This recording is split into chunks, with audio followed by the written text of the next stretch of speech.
former Senator Trillanes, isa daw doon sa allegedly na pumasok sa ICC. So, check on PRRD. Merong mga sinabi na ganon, pero hindi ko siya ma-confirm kasi hindi kami nakakakuha ng information sa loob ng detention unit. Nalaman ko na lang yung welfare check kasi dahil sa report na binigay sa Office of the President. So, bago nun, hindi namin alam yon na information mula sa detention unit. Nakukuha namin tulad nung dinala siya sa hospital dahil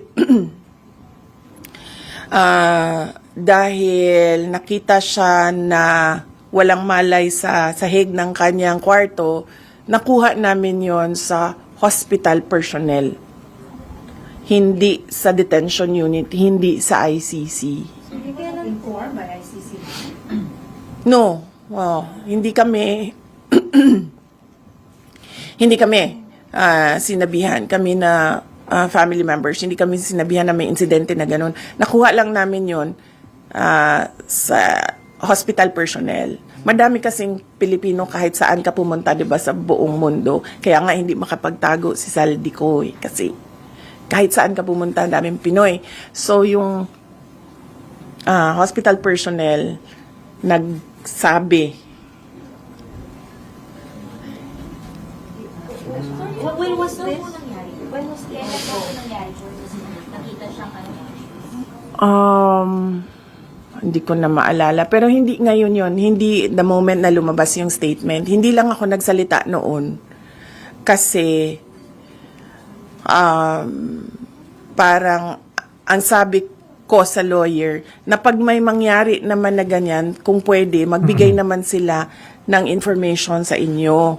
Kahit hindi na sa pamilya, kasi sa tingin nila, hindi dapat siguro bigyan ng, hindi ko alam kung anong rason nila, sabi ko kahit sa inyo man lang. And then, sinabi ng lawyer that we will work on this and make sure that this will not happen again. So, hindi na ako nagsalita. Nagsalita na lang ako nung nakita ko yung report sa welfare check. Kasi, para bang hindi kaya ng ICC, hindi kaya ng ICC na i-secure ang dating Pangulong Duterte. Tulad nito, merong pagbisita sa isang agent ng government na ito din yung gobyerno na nagdala sa kanya, nagkidnap sa kanya dito sa Pilipinas, tapos dinala siya sa Hague. May we know yung particular reason bakit po siya nawala ng malay? Any particular illness that led to that activity? Hindi ko alam, ma'am. Hindi ko kasi nakuha talaga yung report, ma'am. Nakuha lang namin siya sa hospital personnel at yung tests na ginawa sa kanya. But was it confirmed po, for example, by the former president, na nangyari na yung incident na yun as reported by the hospital personnel? Tinanong ko siya. Alam ko tinanong din siya ng lawyer. Hindi ko lang alam kung anong mga incidents. But tinanong ko siya kung totoo ba. And then sabi niya, hindi naman yan yung una. Madaming beses na ako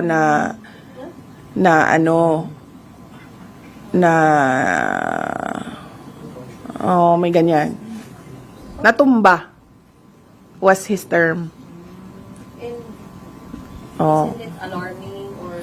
Yes, it's very alarming. That is why I released a statement stating that clearly the ICC do not have full control of the safety and security of the former president because I believe, and the way I see it, he needs 24-hour caregiver, bedside care. So, yan din yung sinasabi ko sa kanila. Keeping him in without a trial date, without a date for confirmation of charges, it's just plain cruelty ba? Pinapahirapan nila yung tao. Nakadetain siya ng para ba siyang kinulong ng hindi siya na-convict. Kaya sinasabi ko doon sa statement na for humanitarian purposes, they should give the or they should allow the interim release of former President Duterte. Anyway, wala namang plano yung tao na lumayas. Nakita naman natin sa behavior ni dating Pangulong Duterte noon, hindi naman siya nagtitreten ng witnesses or ng mga complainants. And wala naman siyang balak bumalik as mayor ng Davao City because sinasabi nga niya, wala naman ako doon, and that would be an injustice to the Davaoenos na meron silang mayor na wala doon. So, wala nang legal reason ba kung bakit hindi pa ibigay yung interim release? I want to ask lang, nagkaroon ng rumored coup dun sa malawakang protesta 2 weeks ago. Meron bang nakipag-usap sa inyo for a possible change in leadership? Wala, ma'am. Wala sa akin. Baka sila lang gusto maging president. So, sa kanila na yan, ma'am. Ma'am, just to be clear, Wala, yung grabe maging si JC. ma'am, yung Okay.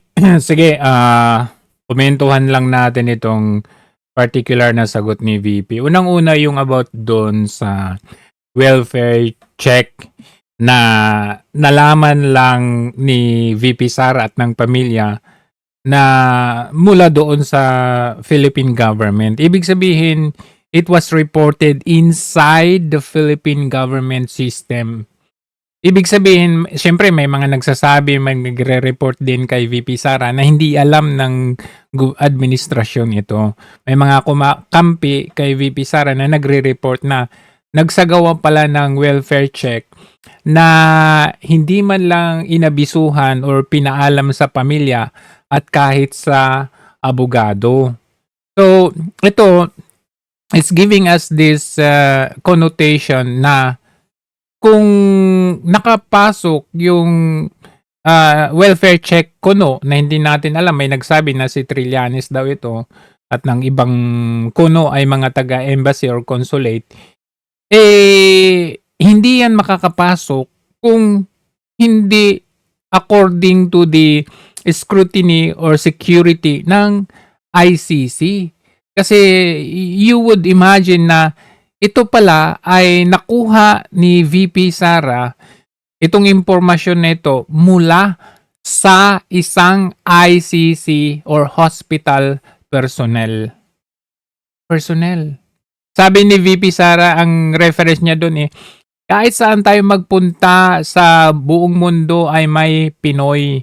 Kaya nga sabi niya, si Zaldico, hindi niya maitago yung bahay or lugar niya dyan sa may Paris, sa France, kasi may maraming mga Pinoy. At may nag-post na nga di ba? So, with this reference, ang tinutukoy ni VP Sara ay Pinoy. Pinoy yung hospital personnel na nagsabi na si Tatay Digong ay isinugod sa ospital. Diba? Yung connection of this welfare personnel at saka yung ICC, kailangan may approval para makapasok. Kasi nga, hindi naman, even the family members, hindi basta-basta makakapasok dyan without the approval of the ICC. So the question there is, paano nakapasok yung welfare check na yan kung walang approval ng ICC? Yan ang question dyan. At sabi ni VP, sinabihan niya daw yung lawyer, which is Attorney Kaufman, na kung po pwede naman sana ipaalam ng ICC sa lawyer. At sabi ni lawyer, gagawin daw yung lahat para hindi raw ito maulit muli. It's very unethical and unusual na yung ICC hindi man lang ipinaalam sa lawyer. But that is, bahala na sila dyan mag-isip pero sa akin, para namang hindi, very uncharacteristic na hindi ipaalam ng ICC sa abogado, at least man lang sa abogado kung hindi man lang sa pamilya, di ba? So, sabi ni VP, with regard to this, hindi kayang i-secure ng ICC yung security at health concern nitong si PRRD na kung sino yung kumidnap, yung pa daw ang nagsasaga ng welfare check. But ako, kung titignan ko, hindi kayang i-secure. Kaya nilang i-secure. Pinipili lang nila na hindi i-secure. Pinipili lang nila na papasukin ng mga to dahil sila mismo ang may kinalaman. So for me, kaya nilang i-secure kahit sino pa man dyan. Kaya lang, because of meron siguro silang mga internal agreements, napapunta dyan si Trillanes. Baka kasi itong si Trillanes, sa aking, lang naman, isip, no, ay ginagawa nilang ambasador para mabalik yung ICC sa Pilipinas. So, kaya nilang i-secure kung tutuusin yan. Ikaw ba naman mawalan ng malay? At ang nawalan ng malay si PRRD, nakuha lang ngayong impormasyon na ito sa hospital personnel. Diba? Sabi ni PRRD, madaming beses na natumba at of course very alarming ito kasi hindi pinapaalam pala ng detention center. Sa pamilya man lang na madaming beses na palang natumba. So it's coming from first hand from PRRD at ng mga personnel pero hindi mismo from the ICC. So yun nga yung sinasabi ni VP, wala daw full control itong ICC. Ako hindi sa walang full control. Talagang yun ang gusto nilang gawin. Kasi syempre, kita mo naman 82 years old, kailangan yan ng full 24 hours na pagbabantay sa kanyang bedside. Sabi nga na ni VP. Pero ano nangyayari sa kanya? Kinukulong siya diyang, keeping him there. Sabi niya is a plain cruelty. Very inhumane. Nakita ninyo kung anong ginawa ni PRRD kay Imelda Marcos, tatay ng presidente ngayon.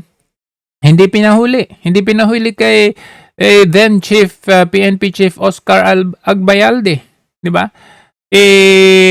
Sa kadahilan ng matanda na ito. Kaya kumbaga for humanitarian reason, hindi ito naiisip. Even the Philippine government, hindi ito naisip ng ICC na matanda na ito. So, what's making them na pinagkakait yung pagbibigay ng interim release? Nirarason nila dahil daw baka mang-i-impluwensya si PRRD or kaya tatakas siya o kaya baka papatayin niya yung mga witnesses. Panahon ni PRRD, laging nagsasalita yung mga yan. Las Cañas, Matubato, Trillanes, bakit hanggang ngayon buhay pa sila? Yun ang kanilang iisipin, hindi yan gawain ng isang Duterte. Diba? So ako, to sum it up, sa nakikita ko sa pahayag ni VP Sara, ang dating sa akin, pinagdadamot nila yung interim release kasi nga ayaw talaga nila. Kumbaga, gusto nilang pahirapan si PRRD hanggang sa bumigan na yung kanyang health, hanggang sa tuluyan na. Alam nyo na ibig kong sabihin. Yun yung talagang gusto nilang gawin para mapilayan ng lahat, tuluyan ng bumagsak ang mga Duterte. Kasi kung humanitarian age, ang consideration, matagal na yan pinagbigyan. Matagal na yan. Even yung pagbisibisita pa lang, nililimit nila. Hindi pwede ganito, hindi pwede si ganyan, hindi pwede. Kumbaga, maraming mga hidden move itong ICC and the Philippine government. Napakahalata talaga ang kanilang kabuhatan.